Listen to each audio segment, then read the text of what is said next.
Welcome back to Primetime News and a special welcome to folks on OneSpotMedia.com.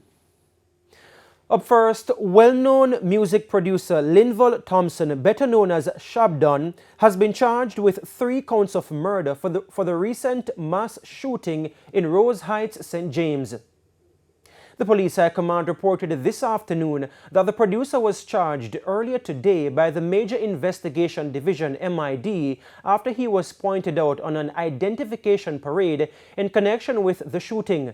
2 men and a woman were killed in the May 25 attack when gunmen drove into the community and opened gunfire on residents.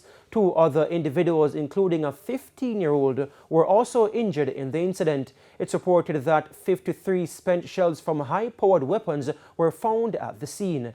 Investigators allege that Shabdan was one of the active shooters. His attorney, Donahue Martin, confirmed that his client has been charged with murder. The producer is also scheduled to return to court on July 12 to answer to a charge of breaching the Corruption Prevention Act last October. It's alleged that Shabdan offered a policeman $2 million to remove an illegal firearm from his vehicle before it was searched.